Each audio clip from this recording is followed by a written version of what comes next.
Assalamualaikum warahmatullahi wabarakatuh. Halo semuanya, selamat datang kembali di channel Menarik Studio. Dan di video kali ini kita akan membahas tips-tips dan cara merawat kelomang.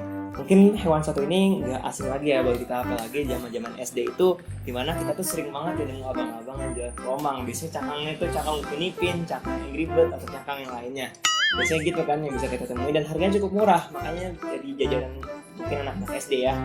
Harganya itu mungkin sekitar 500, 1000, 2000 dan 3000, tergantung juga dengan ukuran dan bagusnya dan jenisnya juga ya. Mungkin di video sebelumnya kita udah membahas cara merawat kura-kura, yaitu salah satu mungkin hobi lain yang baru kita pengen biasakan ya ketika pandemi seperti ini. Dan kali ini aku bakal membahas tentang cara merawat kelomang. Ini kelomang hewan yang udah gak asing banget ya, dan cara perawatan juga gak terlalu sulit. Jadi langsung simak aja video kayak gimana. Pertama-tama kita harus menyediakan yang pastinya menyediakan kelomang terlebih dahulu. Nah di sini aku ada 4 kelomang dengan ukurannya hampir sama ya. Nah ini kelomangnya kita taruh dulu aja. Oke, pastiin kelomangnya juga kelomang yang sehat, yaitu kelomang yang gak ada cacat-cacatnya. Misalkan kakinya lengkap ataupun gak ada nggak ada ya mungkin kecacatan lainnya lah. Dan juga kalau bisa kalian cari kelomang itu yang cangkangnya itu cangkang asli ya, karena menurutku juga sebenarnya cangkang yang asli kayak gini lebih cocok dan lebih bagus gitu dibandingin cangkang yang udah digambar-gambar yang jelas gitu. Pertama karena emang lebih bagus, kedua cat yang dipakai untuk mewarnai cangkangnya itu kadang memiliki zat yang berbahaya untuk kelomang itu sendiri. Makanya kalau bisa kalian milih kelomang yang sehat, yang cangkangnya itu emang cangkang pure, cangkang asli kayak gitu. Oke, kedua kita membutuhkan wadahnya. Oke, sekarang aku udah bikin satu wadah buat sendiri nih menggunakan triplek, dan bisa kalian lihat ini wadahnya.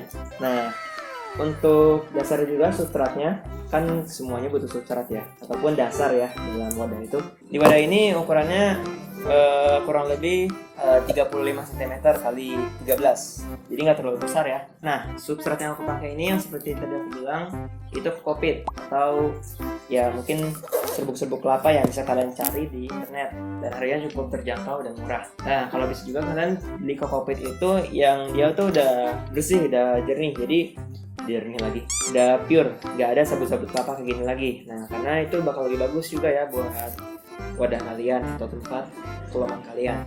Sebenarnya kelomang juga dibagi jadi dua sih, ada kelomang air dan kelomang darat. Nah cara bedanya juga sebenarnya belum tahu, dan kalian mungkin bisa cari di internet gimana cara membedakan kelomang air dan kelomang darat. Sebelum kita ubah atau otak-atik lagi lebih lanjut, kita bakal mengkondisikan terlebih dahulu, karena substrat ini kita harus kondisiin di lingkungan yang cukup lembab. Jadi kita harus menyediakan air agar tempatnya bisa lebih lembab. Nah di sini aku udah nyediain air, bisa kalian tuang sedikit-sedikit. Yang penting biar lembab aja ya, nggak harus basah-basah banget, penting lembab aja. Terus kita bisa aduk sedikit biar lembabnya tetap terjaga.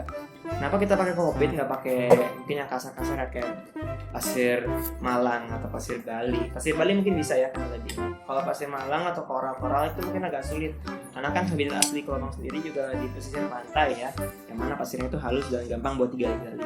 Nah makanya sekarang aku pakai kokopit, atau kalian juga bisa pakai substrat lainnya yang bisa kalian temuin di toko-toko terdekat ataupun di online juga bisa. Oke, setelah kita atur kelembabannya, sekarang kita tambahin dulu hiasannya, karena kelomang itu hewan yang suka manjat-manjat, jadi kita tambahin kayu di sini. Nah di sini aku punya kayu yang cukup besar. Wow, hampir aja. Kuat juga ya. Nah di sini aku punya kayu yang cukup besar, bisa kita taruh di sini. Saya letakkan ya, sesuaiin sama posisinya dan sama ukurannya. Nah kita bisa mungkin agak dipendam-pendam sedikit biar nggak terlalu tinggi ya, karena kelomang juga bisa kabur. Jadi kita harus perhatiin tingginya, jangan sampai tingginya tuh kurang, sehingga kelomangnya bisa lari kabur gitu kan. Nanti kelomangnya tinggal 3 kan repot. Oke, setelah kita setting dan kita pasin juga, ini aku bikin wadahnya sesuai sama ukuran kayunya ya, jadi kayunya langsung masuk. Kalian juga bisa pakai kayu lainnya yang bisa kalian temuin di mana aja, yang penting sesuai sama wadahnya, dengan kegedean dan kekecilan. Karena kelomang sekali lagi suka manjat-manjat, sekalipun kita lebih sering lihat kelomang itu mendem. Sekarang kita tambahin lagi nih yang belum, yaitu tempat makanan dan tempat minumannya. Mungkin di antara kita dulu waktu melihara kelomang itu tinggal kasih minum doang, kasih makan gitu kan ya. Nah ternyata enggak, karena kelomang itu butuh 2 air. itu air tawar dan air asin. Nah, kenapa? Karena emang di habitatnya sendiri seperti itu kan, dia butuh air tawar dan air asin. Jadi di sini aku punya 2 wadah yang bisa ditaruh buat air tawar dan air asin. Nah, air asin ini bisa kalian pakai air laut asli bisa, atau air biasa, misalkan air di keran-keran ya. Terus kalian tambahin garam ikan secukupnya, terus kalian aduk, itu bisa juga buat kelombang ini. Oke, kita udah taruh di sini. Sekarang kita taruh wadah buat makanannya. Karena belum ada wadah, kita pakai tutup botol aja nggak apa-apa. Cukup buat taruh di sini. Nah, makanannya sendiri aku pakai ini ada hermit crab fruit. Hermit crab ya, atau bahasa Inggris dari kelombang. Campuran dari apa ya, nggak tahu ini apaan sih. Maintenance formula, yang penting udah terjamin. Sebenarnya kelombang itu omnivora, dia bisa makan apa aja. Tapi mungkin buat vitamin dan formula segala macamnya bisa kalian beli kan. Kalau di toko-toko kelombang itu biasanya dia itu makanannya kayak gini, campuran. Jadi ini udah bagus banget buat kelombang kalian. Ataupun kalau kalian sekali mau dikasih makanan yang lain, misalkan sayur-sayuran kayak sawi ataupun buah-buahan, itu bisa juga, karena kelombang tetap suka ya makan seperti itu. Oke, kita tuang aja langsung biar nanti kalau dia mau makan tinggal bilang makanannya. Nah, sekarang kita taruh kelombangnya nih. Sekarang tinggal taruh kelombangnya. Kita ambil kelombangnya satu-satu. Nah, kita taruh di sini. Wow. Nah, kita ambil lagi, taruh lagi. Kita sebar-sebarin aja ya, yang penting dia bisa suka sama alam-alamnya. Oke, kita taruh dulu. Nah, ini sudah hampir jadi. Apa yang kurang? Nah, satu hal lagi nih, tips terakhir yang bisa kalian lakukan dan emang perlu kalian lakukan dalam melihara kelombang adalah menyediakan cangkang serep atau cangkang cadangan. Kenapa kita harus nyediain cangkang cadangan ini? Karena nanti bakal kelombang itu salah satu hewan yang sering ganti-ganti cangkang.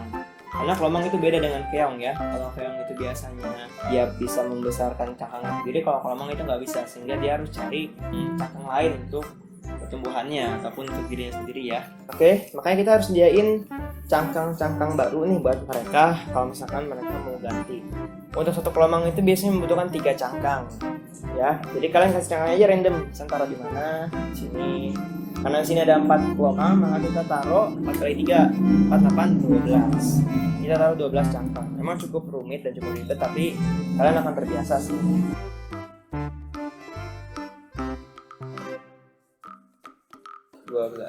Oke, udah cukup ya, 12 cangkang itu udah banyak banget. Kita bisa simpen cangkang sisanya.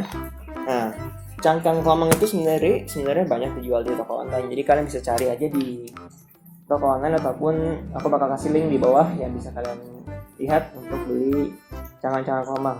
Dan harga cangkang kelombang itu sebenarnya bervariasi. Kalau misalnya kalian mau yang desainnya bagus tuh biasanya mahal ya, bisa sampai 15.000, bahkan hampir sampai ratusan ribu buat cangkangnya doang. Tapi kalau misalnya kalian mau beli yang murah, biasanya ada juga yang nyediain per paketan. Misalkan sebungkus random isinya ada berapa banyak random, dan itu bakal dikirim ke kalian. Dan ini aku beli yang random ukurannya ya, dan alhamdulillah ukurannya cocok dan pas buat gelombang-gelombang yang masih kecil kayak gini. Oke, jadi buat video kali ini mungkin cukup sampai di sini saja. Aku kali ini coba bakal sharing aja tentang cara dan tips merawat gelombang. Buat kalian yang mau melihara gelombang lagi, silahkan ya. Mungkin mengenang masa lalu yang beli gelombang terus hilang ataupun tiba-tiba mati atau gimana, kalian bisa melihara gelombang sekarang dengan cara yang benar. Karena kan biasanya kita dulu tuh suka meliharanya asal-asalan. Nah, sekarang kita udah tahu caranya melihara yang benar kayak gimana. Jadi semoga gelombangnya bisa awet dan tumbuh besar. Nah, oh iya, aku bakal kasih satu lagi hal yang mungkin kalian perlu tahu ya. Kenapa kita butuh substrat yang ringan dan cukup dalam ya, kurang lebih 3 cm dalamnya. Nah, karena gelombang itu salah satu hewan yang dia punya siklus molting ataupun ngelupas ya, dia punya kulit baru. Pada masa moltingnya itu dia suka menguburkan diri di bawah tanpa cangkang, sehingga kita butuh substrat atau dasar yang cukup tebal dan cukup tinggi biar nanti dia kalau misalnya mau menguburkan diri itu gampang dan nyaman, sehingga tidak diganggu sama gelombang yang lain. Karena itu cukup bahaya kalau misalnya diganggu sama yang lain ya. Oke, video kali ini cukup sampai di sini aja. Jika menambah ilmu pengetahuan dan hal yang baru buat kalian, silahkan klik tombol like-nya, dan jangan lupa untuk subscribe bagi yang belum biar kalian gak ketinggalan video terbaru selanjutnya. Sampai jumpa lagi di video terbaru selanjutnya. Assalamualaikum warahmatullahi wabarakatuh. Bye.